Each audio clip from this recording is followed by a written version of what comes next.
안녕하세요. 반갑습니다. 여러분, 제 이름은 주태용 라파엘입니다. 저를 간단하게 소개 한번 해보겠습니다. 저는 인천 주안 삼동 성당에서 고등학생 교리 선생을 하였습니다. 1983년부터 1995년까지 교리 선생을 하였고, 선악동으로 이사 와서는 선악동 성당에서 예비자 교리를 지금까지 하고 있습니다. 하느님한테 참 감사드리고 영광을 드리고 싶습니다. 왜냐하면 부족한 저를 교리 선생으로 써주심에 감사드리면서 그 영광으로 오늘 동영상을 마련해 보았습니다. 제 이름이 몇 개라고요? 제 이름이 두 개입니다. 두 개. 대한민국 국적인 이름이 한 개가 있고, 또 다른 하나는 하느님의 자녀란 의미에서 라파엘이라는 이름을 가지고 있습니다. 이를 세례명이라고 하죠. 아기가 태어나게 되면 동사무소에 이름을 등록함으로써 그 나라 사람이 되듯이 세례명을 갖는다는 것은 하느님 자녀가 된다는 그런 의미를 갖습니다. 한번 예를 들어서 설명해 볼게요. 저에게는 거제도에 이모님이 사십니다. 이모님은 6.25 때 일사 후퇴로 거제도에 정착하게 되었고, 가족들이 없어요. 사람들이 없죠. 예, 피난 내려왔으니까. 그래서 거제도에서 자파점을 운영하면서 자기 집안을 돌봐줄 수 있는, 살림을 할 수 있는 사람이 필요했습니다. 그래서 그 동네 아니면 다른 동네에서 꼬맹이를 데리고 와요. 옛날에는 다 그랬습니다. 왜? 너무 못 살았으니까. 그리고 그 애한테, 그 애는 이름이 있겠죠? 그렇지만 이모님은 그 애한테 이름을 지어줘요. 뭐라고? 자야라고. 그래서 자야 이렇게 이름을 부릅니다. 그러면 그 꼬맹이는 네 어머니 이렇게 대답을 해요. 자야, 어머니, 무엇이에요? 가족이 됐잖아요. 가족이. 식구가 된 거예요. 내가 이름을 정해줌으로 인해 가지고.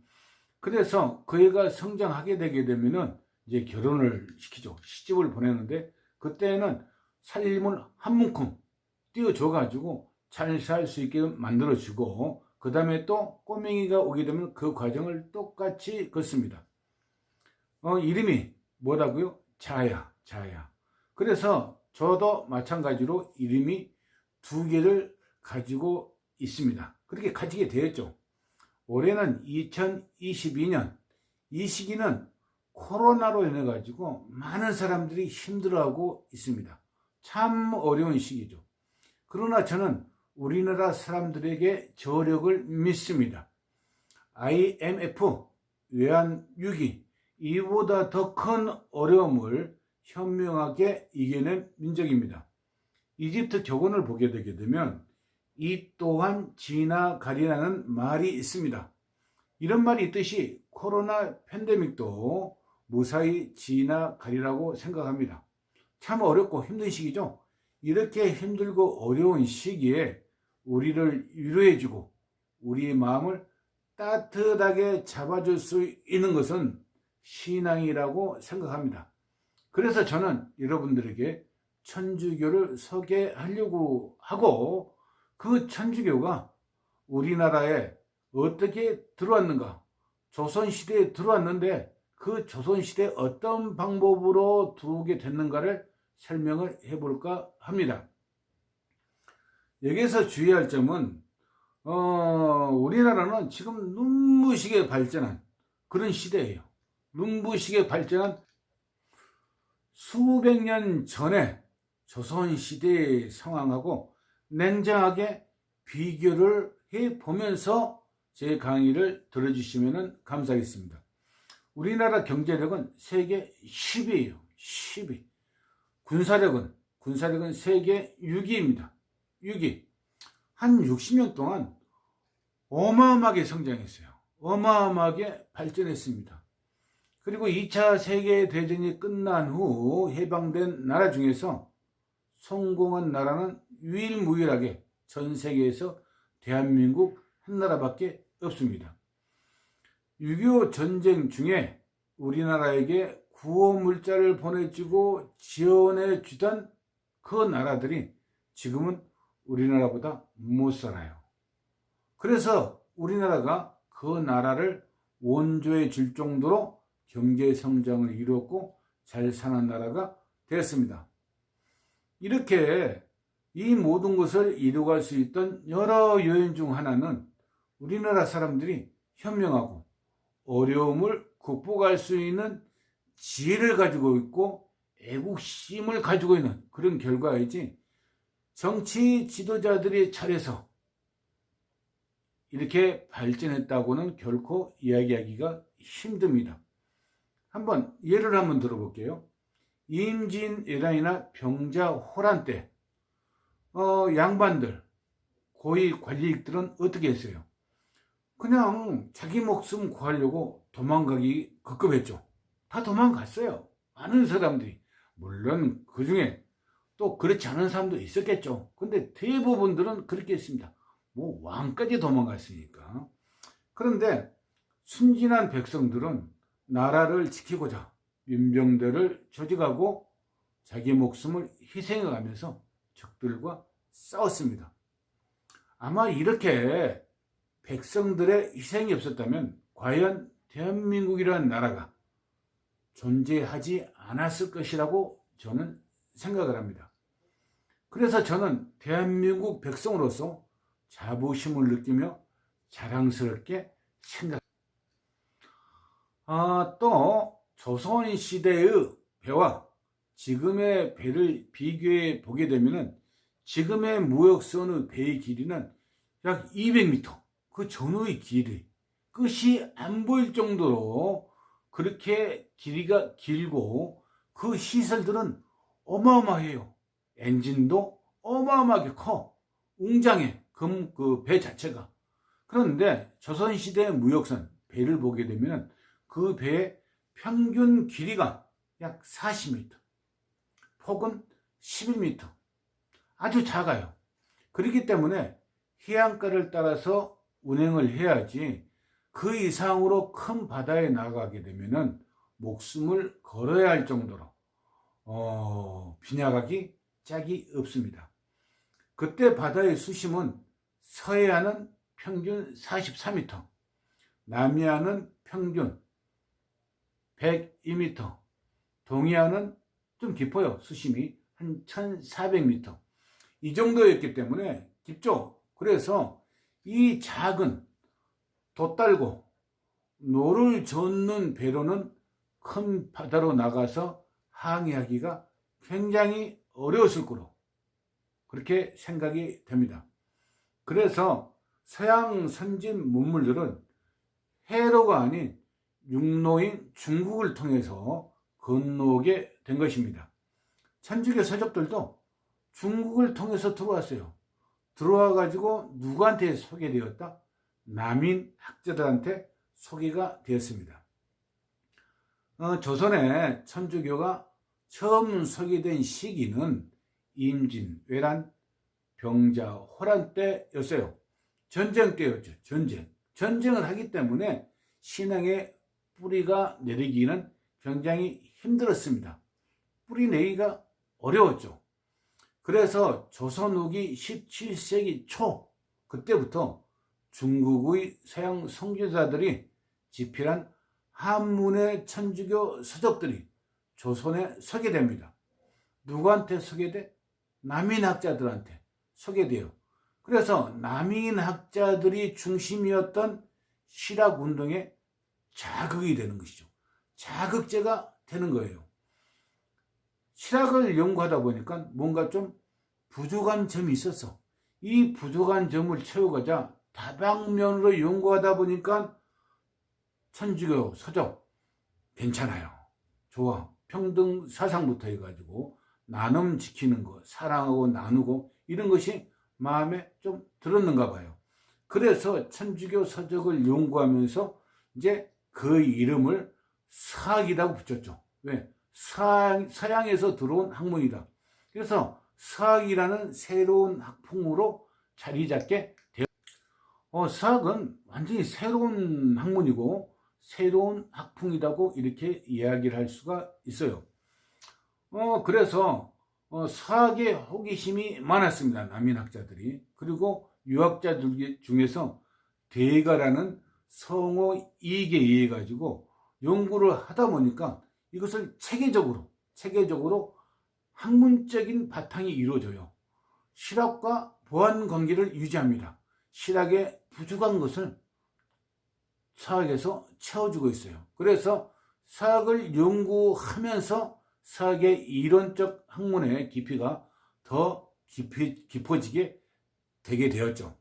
천주교는 마테오 리치 천주 시리에서 소개되었어요. 유학자 유지몽은 천주교를 연구하다 보니까 너무 좋아. 그래서 더 깊숙이 다른 유학자들한테 설득을 시키고 설명을 할까 연구하다 보니까 서학의 천주와 유교의 상제를 똑같이 봐요. 똑같이 동일시합니다.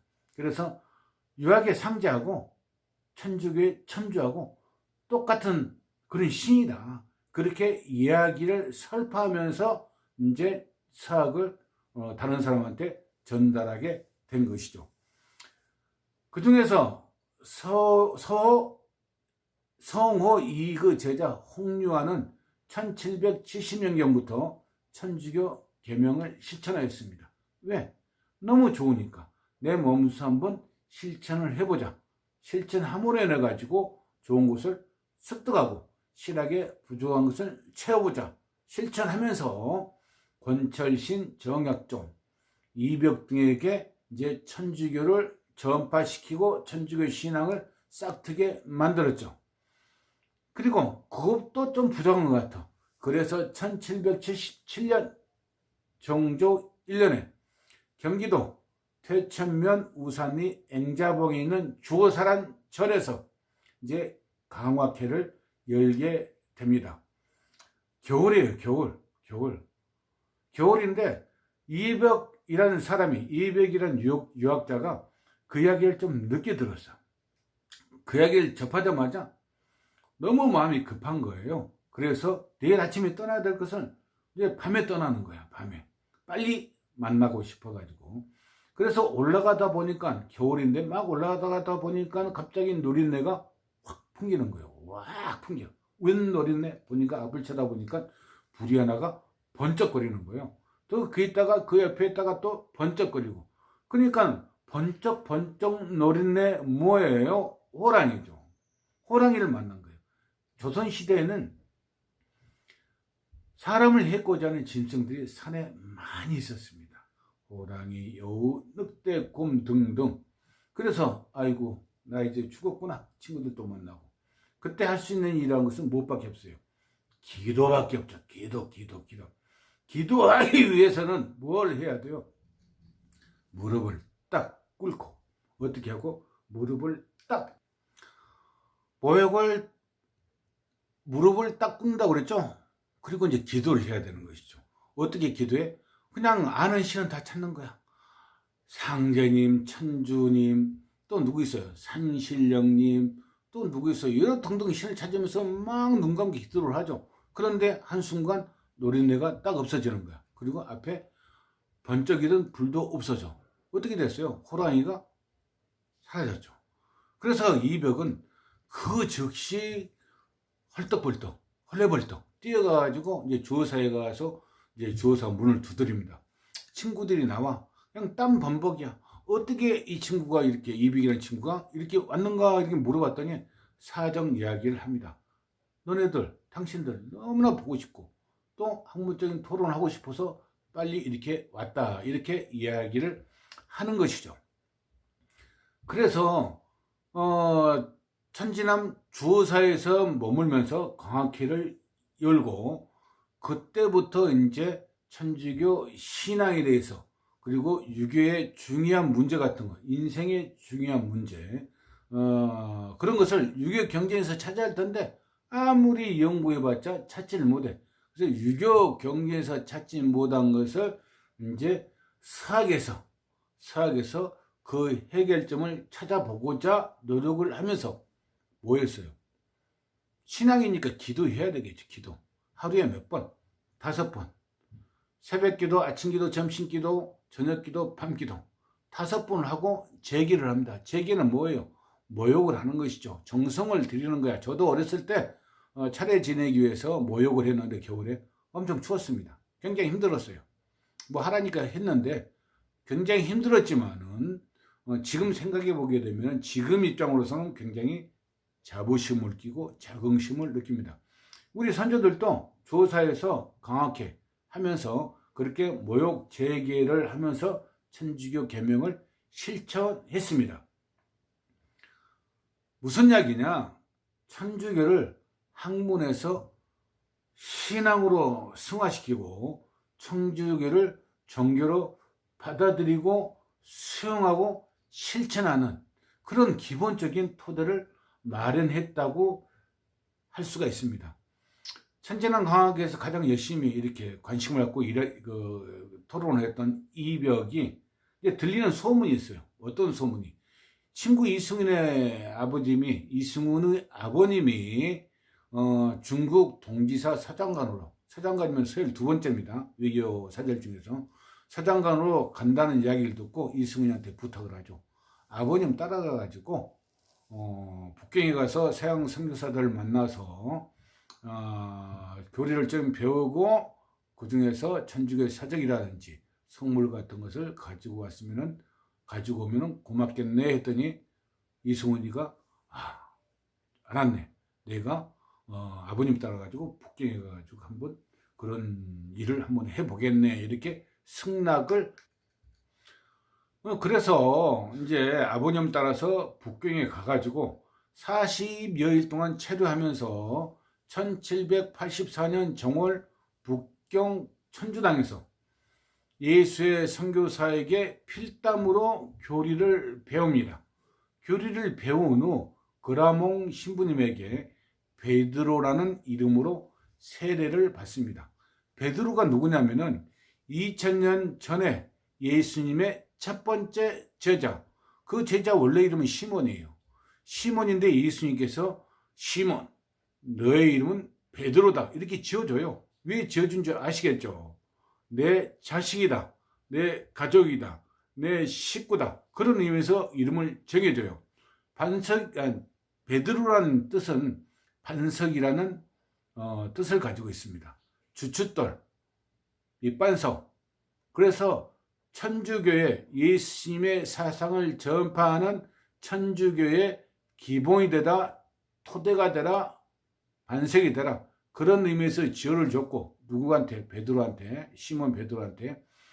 이승훈한테는 조선교구의 반석이 되라는 의미에서 베드로라는 이름을 지어줍니다. 그렇게 세례를 받고 이제 많은 성물들을 가지고 1784년 봄에 귀국합니다. 귀국해가지고 이벽부터 해가지고 양반들 강하게 그 사람들한테 전달해 주는 것이죠. 교리는 어떻고 거기에서는 무슨 일을 어떻게 하고 있고 이렇게 이제 교육을 시키는 거예요. 이 서적들을 가지고 성서를 가지고 이제 그 공부를 시키는 것이죠. 그렇게 공부를 시켜가지고 이제 친척들, 친구들 그런 분들이죠. 그해 9월부터 세례를 주기 시작을 합니다. 세례를 받음으로 인해 가지고 신자들이 되는 것이죠. 9월에 세례를 받음으로 해서 처음으로 신자들로 구성된 하나의 교회가 탄생하게 되는 것입니다. 우리나라에서는 참 영광스럽게 선교사들 아니면 신부님들 이런 도움 없이 외부로부터의 종교의 도움 없이 그냥 양반들에서 학문으로 연구를 통해서 구도를 통해서 자발적으로 천주교를 받아들였다는 점에서 전 세계 역사상, 종교 역사상에 그 유래를 찾아볼 수가 없습니다.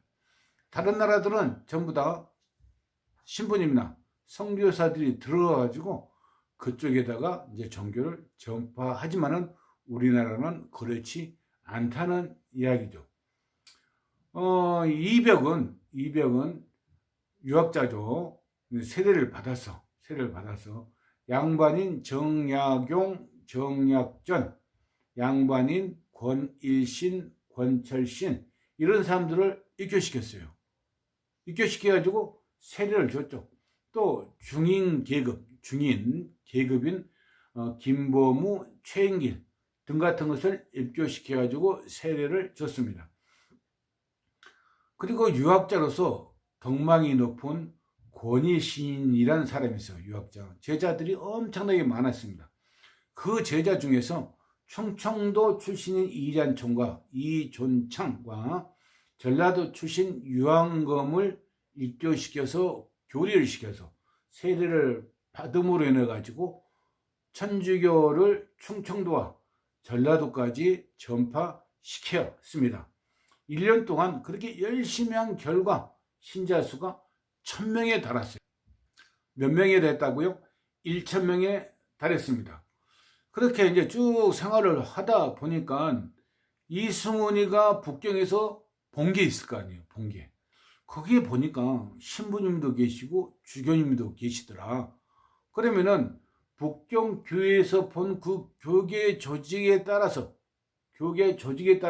우리도 한번 만들어 보자 해가지고 한 10여 명의 신부를 선출해서 교회 발전에 기여하고자 그렇게 노력을 하였습니다.